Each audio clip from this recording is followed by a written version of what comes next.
Bonjour à tous, aujourd'hui on se retrouve pour les meilleures cartes mères en chipset X670 et X670E et je vous propose qu'on attaque ça tout de suite après l'intro, c'est parti.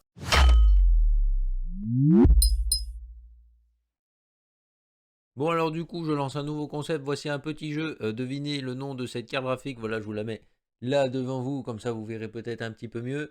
Et vous devez deviner le nom de cette carte graphique, et puis sinon je vous le dirai en fin de vidéo. Je trouve que c'est un concept assez drôle. Bref, cette intro n'a aucun sens. Bref, pour ceux qui sont nouveaux sur cette chaîne, bienvenue sur AzerTech Hardware FR, une chaîne qui se concentre autour du monde du hardware. Et ici on fait de la vulgarisation, des reviews et des guides d'achat comme aujourd'hui. Et si tout ça, ça t'intéresse, eh ben, n'hésite pas à t'abonner et activer la cloche.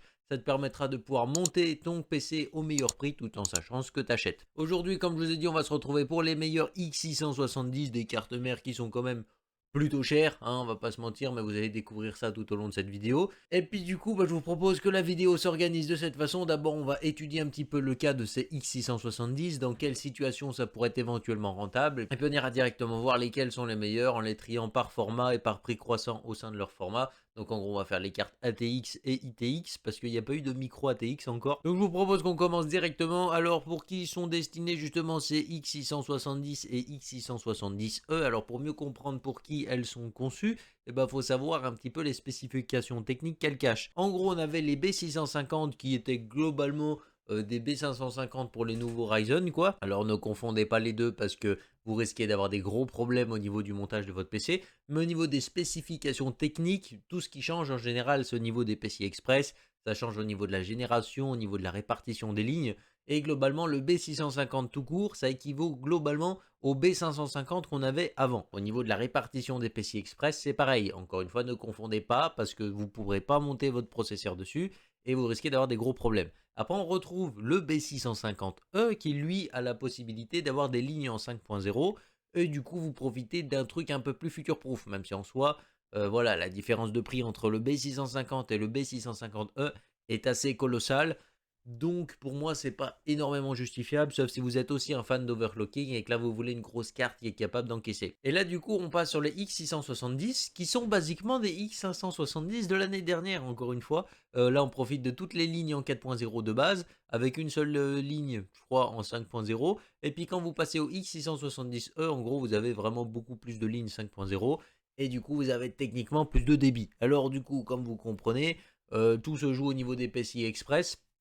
Il y a des gens qui ne voient peut-être pas à quoi ça sert. Globalement, ceux qui ne voient pas à quoi ça sert, c'est ceux qui n'ont pas besoin de ces cartes mères. Voilà, pour faire très simple, si vous ne savez pas à quoi servent vos PCI, il y a de fortes chances que vous n'ayez pas besoin de prendre du 5.0 quoi.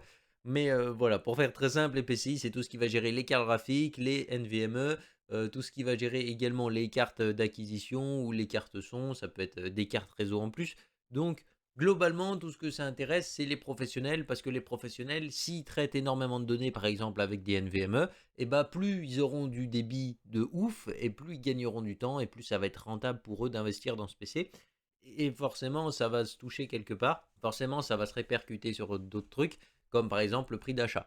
Donc globalement pour le grand public, qu'est-ce qu'on peut vous conseiller? Honnêtement, une X670 c'est déjà overkill pour pas mal de monde. Le côté future proof justement du PCI Express 5.0, honnêtement il est overkill tout court quoi. Genre ça sert à rien, les cartes graphiques elles vont pas l'utiliser avant un bon bout de temps. Et puis on va voir en plus de ça les NVMe qui sont déjà largement assez rapides en 4.0. Donc vous n'avez pas besoin du 5.0 à moins d'avoir des utilisations plutôt spécifiques. Donc ces cartes mères c'est vraiment des trucs de niche, hein, on va pas se mentir comme vous l'aurez compris. Après, un autre point fort de ces cartes mères qui pourrait éventuellement vous orienter sur celle-ci, c'est l'overclocking. Parce que, évidemment, on a des cartes mères qui renferment des petits secrets d'overclocking plutôt sympas.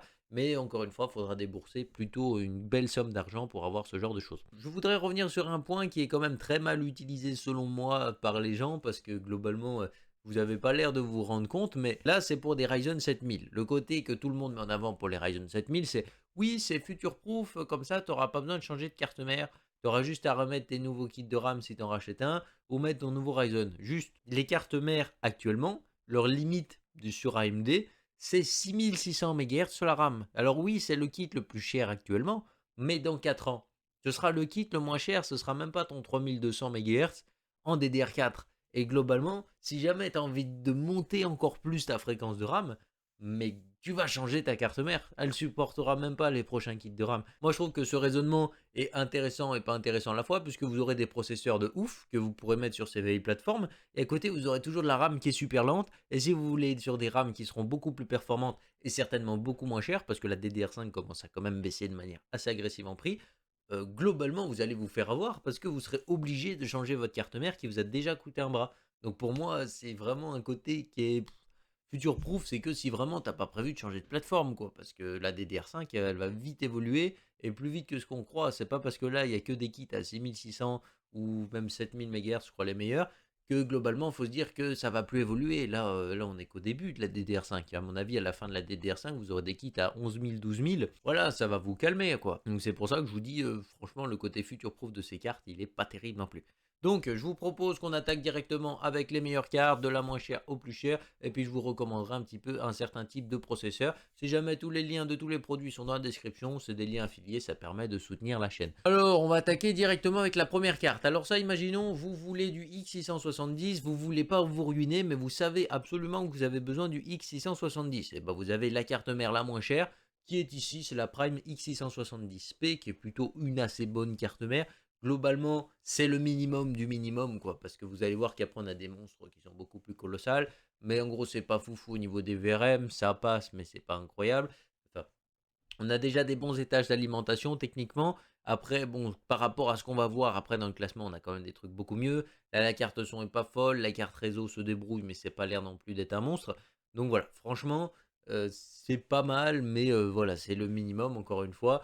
Donc c'est pour profiter du X670 sans trop se ruiner. Ce que je vous recommande tout de suite, en tout cas si vous avez plus de budget, c'est de passer directement sur la Gaming X en version Wi-Fi. Alors là, c'est qu'une X670. Vous allez voir que dans cette vidéo, on va beaucoup modifier entre X670 et X670E. Il faudra vraiment que vous fassiez attention à ça parce que vraiment, on va mélanger beaucoup ces cartes. Ça se peut que j'oublie de le préciser. Ici, on va arriver sur une X670 Gaming X de chez Gigabit. Son gros point fort, c'est qu'elle a des VRM très costauds.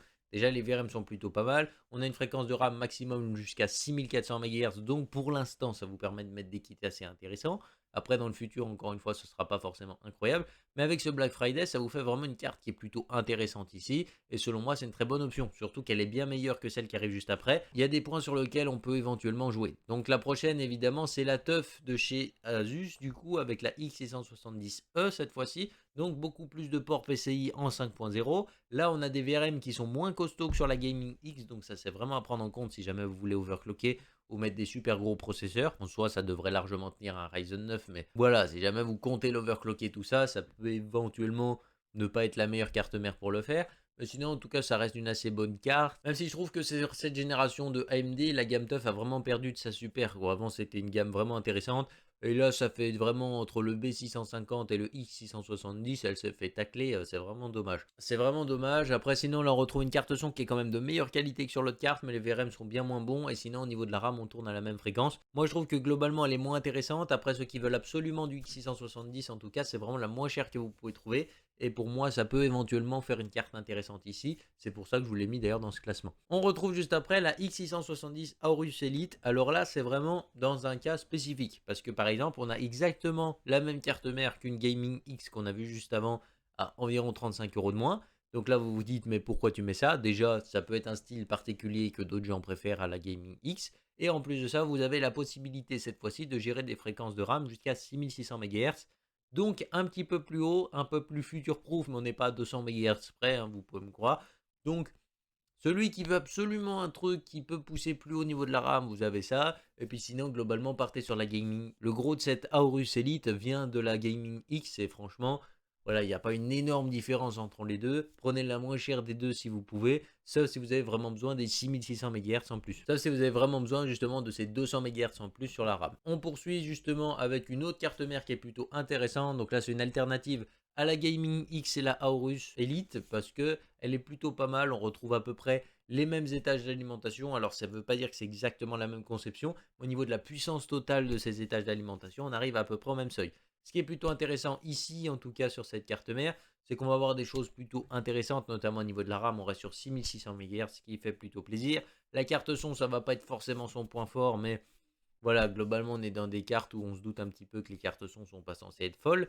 Et puis sinon, on a quand même pas mal de choses déjà embarquées sur cette carte mère. Comme vous pouvez voir, le truc que je trouve dommage, c'est qu'on a un seul dissipateur thermique pour le M.2, alors qu'on a quand même 3 ports M.2, donc c'est un petit peu dommage. Au niveau de la connectique d'alimentation, on a quand même 2 fois 8 pins, donc ça pourra permettre de mettre largement des très gros processeurs. Et honnêtement, même au niveau des étages d'alimentation, vous avez un total de 1120 ampères ou un truc comme ça. Je sais que vous êtes au-dessus des 1100 ampères au total. Donc franchement, c'est déjà une carte qui est vraiment costaud. Ça vous permettra largement de mettre un Ryzen 7 dessus. Voilà, il y a un moment, même le Ryzen 9, il passera plutôt bien. Si vous commencez à overclocker, je vous conseillerais de mettre un peu plus de budget dans votre carte mère en tout cas. Mais voilà, ça peut vraiment déjà supporter tous les Ryzen hein, facilement. Et vous devriez pas trop avoir de problème avec cette carte, honnêtement, elle est plutôt bien conçue. Comme vous pouvez voir éventuellement, un défaut qu'on peut lui reprocher, c'est qu'elle a très peu d'USB sur la Shield. Alors je ne sais pas si on a une image où on voit un peu mieux la Shield. Voilà, on en a une. Alors vous voyez, on a seulement 6 USB sur la Shield. Et du coup, bah forcément, il y en a qui vont peut-être râler. Ceux qui ont besoin d'énormément de ports USB, ça peut être vraiment dommage. D'ailleurs, je n'ai pas pensé à regarder sur les autres. Voilà, par exemple, vous voyez la Aorus Elite. Voilà, on a nettement plus de ports, donc ça peut être déjà plus intéressant de partir là-dessus. Parce que comme vous voyez, on a quand même déjà 12 ports USB et 12 ports USB. Dieu sait que c'est utile parce que on n'a jamais assez de ports USB, surtout à l'arrière. Et puis en plus de ça, là, vous voyez que sur la TUF, c'était également un défaut qu'on peut éventuellement lui reprocher. Parce que la Shield n'est pas non plus super fournie, alors on la voit pas trop en photo, mais globalement du peu qu'on voit, on arrive à déterminer qu'elle n'est pas très très fournie. Donc c'est un peu dommage. La Gaming X, ça doit être un petit peu comme la Aorus, elle doit être blindée. Voilà, la Gaming X, c'est pas son souci non plus, vous avez quand même pas mal de ports USB, donc là-dessus, ils sont plutôt sympas aussi chez Gigabit. Et là, on fait un sacré bond en avant au niveau du budget pour passer directement dans les cartes haut de gamme. Alors voilà, on avait les cartes mi-haut de gamme avec la Aorus Elite, la Gaming X et justement la MSI qui sont plutôt intéressantes. Là, on a un gros gap qui est franchi avec justement cette ROG Strix F Gaming en X670E. Donc là, on n'a plus trop ce problème. Vous allez voir que chez Asus, maintenant, on n'aura plus que du X670E. Et là, on a vraiment une carte qui est très costaud. Déjà, le design est particulièrement beau. Enfin, j'adore vraiment ce design qu'ils ont adopté. Même si je préfère la E, je trouve que la F est quand même sympa. Voilà, c'est vraiment un style qui me plaît. Sinon, on va avoir vraiment des specs qui sont assez sympas. Le défaut qu'on peut lui reprocher en tout cas, c'est que la RAM ne monte qu'à 6400 MHz. Alors voilà, chaque fois je chipote. Mais globalement, c'est vraiment un défaut que moi je reprocherai toujours, c'est que la RAM ne monte pas assez haut. Surtout quand vous verrez les Z790, vous comprendrez pourquoi je dis que ça ne monte pas assez haut. Et au final, on se retrouve ici avec une carte qui est vraiment bien pour l'overclocking, puisqu'on franchit quand même des limites assez intéressantes au niveau des capacités des VRM. Donc on a des VRM qui ont gonflé un petit peu par rapport aux gammes qu'on avait juste avant, et là on va vraiment pouvoir commencer à taper de l'overclocking assez sévère. Ça supporte encore et toujours tous les Ryzen qui sont sortis actuellement, donc il n'y a vraiment pas de souci. Franchement, même les plus gros Ryzen 9 passeront très largement là-dessus, elles va très bien les tenir. Donc voilà, c'est vraiment une excellente carte ici. Ses gros points forts également, c'est que la carte son est d'excellente qualité sur les cartes Asus. Et en plus de ça, on passe ici sur une carte réseau Intel. Donc on profite également d'une belle amélioration sur la carte réseau qui n'est pas négligeable hein, au final. Donc franchement, ça peut être une bonne solution. Et puis comme vous pouvez voir, la Shield, ils l'ont pas oublié non plus parce qu'elle est vraiment très fournie sur cette carte mère. Et du coup, même ceux qui ont besoin de beaucoup de ports à l'arrière, et ben vous avez vraiment de quoi voir venir ici. Vous avez des petits boutons de flash BIOS et puis de Clear CMOS qui sont sympas. C'est quand même deux USB type C à l'arrière. Après, vous avez même certaines cartes mères maintenant dans le ultra haut de gamme qui ont des DisplayPort en USB-C. Donc c'est plutôt cool. Hein. Franchement, moi je trouve que c'est plutôt sympa. On continue ici avec une alternative justement avec cette ROG F. C'est la Gigabit X670E Aorus Master qui est une excellente carte. Franchement, là on arrive dans des budgets qui sont vraiment insolents, on va pas se mentir. Mais là on a quand même une carte qui est encore une fois plus costaud sur les VRM, plus costaud que la F. Oui, vous n'avez pas rêvé. Voilà, ça se joue même à 300 ampères, il me semble. Donc 300 ampères d'écart, c'est quand même déjà plutôt pas mal. On pourra overclocker un petit peu mieux. Les défauts qu'on peut reprocher ici, c'est que Gigabit, les logiciels sont pas fous en général. Donc quand on arrive dans des cartes à 600 euros, forcément, le fait que les logiciels soient un peu moins bien de chez Asus, ça peut vite pencher sur la balance, étant donné qu'on dépense quasiment le même prix pour les deux. Là, en tout cas, on a une carte qui sera un peu plus orientée overclocking. On va retrouver ici des fréquences de RAM qui vont jusqu'à 6600 MHz. Sinon, au niveau du reste, on a toujours une carte réseau de chez Intel, donc ça c'est plutôt cool, ça bouge pas. La carte son est un peu moins bonne justement que sur la ROG qu'on a vu juste avant. Et puis sinon, au niveau de la Shield, le gros point fort de chez Aorus, encore une fois, c'est qu'au niveau de la Shield, c'est plutôt bien fourni. Sinon, on va avoir ici, pour poursuivre, des cartes qui arrivent dans le ultra haut de gamme avec une carte qui est particulièrement intéressante également ici. c'est la ROG Strix X670 E-Gaming Wi-Fi de chez Asus ROG. Donc ici on a une F sur la base, c'est-à-dire que la carte réseau ne va pas bouger, la carte son ne va pas bouger, la YoShield doit très peu bouger. Et globalement, ce qui va changer énormément, c'est les fonctionnalités. Donc sur cette carte, en tout cas, on va avoir des fonctionnalités d'overclocking qui vont être beaucoup plus intéressantes que sur la F. Il n'y a pas de doute à se faire, on va avoir des fonctionnalités beaucoup plus intéressantes que sur la F ici. Déjà, on va voir par exemple un débuglet d'en haut à droite de la carte mère qu'on peut voir là sur cette photo. On va voir des dissipateurs de VRM qui sont un peu plus imposants, il me semble. Et puis, on va voir surtout des VRM qui sont plus costauds. Et là, on passe quasiment à 2160 ampères, il me semble, qui est juste totalement énorme pour ceux qui n'ont pas les notions. Franchement, là, on arrive dans des capacités de VRM qui sont vraiment colossales. En plus de ça, on a une YoShield qui est plutôt bien fournie, même si on n'a pas de photos dédiées là sur Amazon.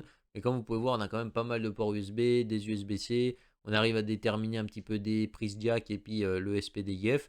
Donc franchement, voilà, c'est une carte qui est vraiment belle en tout cas. Moi, je trouve que franchement, c'est une carte qui est magnifique à regarder. Et j'aimerais bien la voir en vrai d'ailleurs. J'aimerais bien la voir en vrai et pas la voir en vrai parce qu'honnêtement, niveau budget, c'est chaud. Je préfère mettre les choses au clair tout de suite parce qu'après, il y en a, ils vont se demander quand je vais l'acheter. Après, on retrouve une carte qui est un petit peu spécifique ici. C'est la Asus ProArt X670E, une carte pour les créateurs. Alors, comme son nom l'indique, elle va être plutôt optimisée pour ceux qui font de l'applicatif. Je vous explique. On a une carte ici qui est plutôt intéressante, mais c'est pas sur ses VRM par exemple qu'elle va se faire remarquer. Elle a des VRM déjà plutôt costauds, mais globalement, là où elle va taper fort, c'est qu'elle a des Thunderbolt. Donc déjà, normalement, elle a 2 Thunderbolt intégrés. Ça, c'est plutôt sympa. Sinon, on a vraiment une carte qui va être optimisée justement pour les professionnels avec par exemple 6 ports SATA alors que la plupart des autres cartes en ont que 4. Et franchement, voilà, vous avez des petites fonctionnalités assez sympas. C'est des cartes qu'on recommande très fortement justement pour tous ceux qui font du professionnel, encore une fois, parce qu'elles sont vraiment designées pour ça. Et Asus, il sait pas trop mal écouter justement cette clientèle.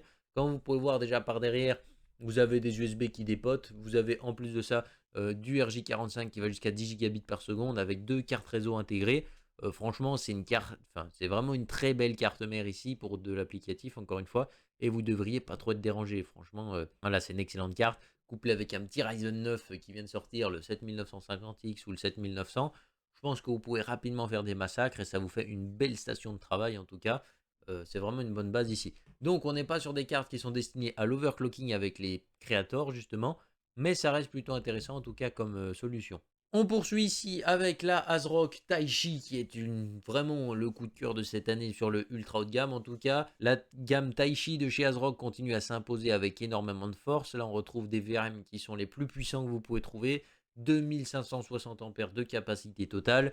Franchement là pour l'overclocking vous voulez une carte grand public, on va dire, pour overclocker assez fort. C'est vraiment l'une des meilleures solutions que vous pouvez trouver. Les VRM ne chauffent pas du tout en plus de ça sur les Taichi, donc c'est fou. Et puis pour ceux qui aimeraient l'avoir en blanc, puisque maintenant il existe une Taichi Carrara. Bon, bref, il existe une Taichi en blanc, je ne sais plus le nom exact. Mais voilà, ça avait un petit effet marbre assez sympa à regarder. Là, on retrouve les petits engrenages de la gamme Taichi. Même si toutefois, je les trouve franchement très discrets par rapport à avant. On les voyait beaucoup plus, ils étaient plus bling bling, il y avait du doré, tout ça. Sur certaines cartes Intel, ils tournaient carrément. Là, je pense qu'il est possible qu'ils tournent, mais on les voit plus trop, ça reste assez discret. Mais franchement, ça reste une très bonne carte ici que je vous recommande très fortement. Même si on met 700 euros dans cette carte mère, voilà, si vous faites un système ultra haut de gamme autour des 4000-5000 euros, ça peut être une excellente carte mère en tout cas que vous pouvez prendre.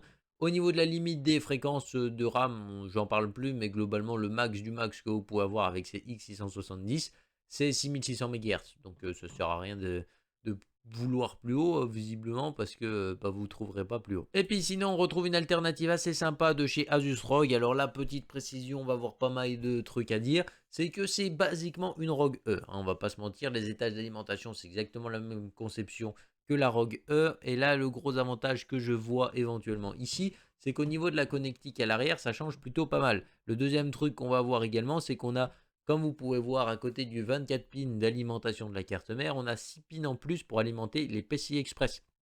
C'est-à-dire que si vous faites du gros overclocking sur votre carte graphique, ça peut être intéressant justement de mettre ce petit 6 pins sur le côté qui va aller alimenter votre carte graphique et puis lui apporter un peu plus de soutien.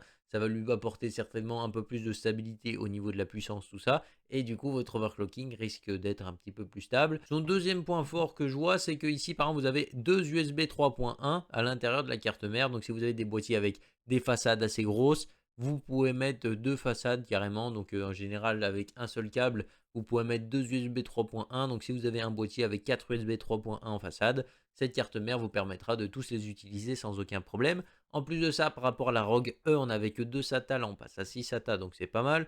Voilà, franchement c'est plutôt cool. Des M.2, vous pouvez largement en mettre assez, hein, on va pas se mentir. Et puis quand vous êtes sur la gamme Maximus, vous avez même des cartes d'extension, tout ça, pour vous permettre de rajouter des M.2. Voilà, franchement, c'est plutôt une bonne offre ici. On a une base de ROG E avec tout ce qui vient agrémenter autour, donc c'est plutôt cool. Vous pouvez voir, la Yoshi est également très bien intégrée avec un DisplayPort en USB-C. Comme je vous disais, voilà, vous avez certaines cartes qui commencent à les intégrer. Je ne sais pas si vraiment c'est très bien supporté à l'heure actuelle sur les écrans, tout ça. Mais je pense que d'ici peu, ça devrait au moins vite s'intégrer, hein. Parce que si les cartes mères, elles commencent à y mettre, c'est que globalement, ça devrait vite s'intégrer. Donc voilà. Et puis maintenant, on va attaquer la carte mère en ITX, parce que globalement, il y en a une seule. Et puis c'est du Asus ROG. Alors là, on retrouve la Asus ROG Strix X670i. Alors, pourquoi c'est une X670e? Je sais pas. Voilà, je vais pas vous mentir, le seul truc c'est qu'elle a tous ses ports en 5.0. On est ici sur une carte mère ITX, donc les VRM sont un peu moins costauds que sur des cartes ATX. Comme vous devez certainement vous en douter, en général ça se voit direct au coup d'œil. Bah, vous avez 2 slots de RAM comme toutes les cartes ITX. Vous avez un dissipateur 1.2 qui est plutôt imposant. Et puis la YoShield en tout cas est vraiment très peu fournie. Parce que globalement ils s'en servent principalement pour évacuer l'air chaud des VRM. Donc c'est un petit peu dommage quoi. Franchement, c'est le gros défaut que je reproche souvent à ces cartes mères, c'est que la YoShield n'est pas très fournie. En plus de ça, les prises sur la carte mère sont plutôt limitées. Donc niveau intégration de système, vous êtes quand même pas mal limité dans vos achats. Donc sur ce, j'espère que cette vidéo vous aura plu. N'hésitez pas à me dire justement quelle carte mère vous a plu. Et puis pour ceux qui veulent la réponse à la question qu'il y avait au début, ceci est une Titan X Pascal. Voilà, alors voilà, j'ai lancé ce concept vraiment très vite. Pourquoi j'ai fait ça? Bah, tout simplement parce qu'elle traînait sur la table juste devant moi. Et je me suis dit, c'est quand même bizarre d'avoir une Titan Pascal et de ne pas la montrer. Il y en a qui comprendront pas, mais cette carte, c'est vraiment la carte qui m'a fait le plus rêver dans toute ma vie, quoi. Et voilà, d'ailleurs, on fera certainement une vidéo dessus un de ces jours. Merci à ceux qui sont restés jusque-là, en tout cas. Puis, bah, vous profitez d'un petit moment plus près, quoi. Hein, on est un peu plus proche quand c'est la fin de la vidéo. C'est normal, c'est plutôt cool. Donc, sur ce, bah, si la vidéo t'a plu, n'hésite pas à mettre le petit pouce RGB parce que ça fait toujours plaisir. À t'abonner si c'est pas encore fait. On se retrouve très bientôt pour une prochaine vidéo. Bye les gens.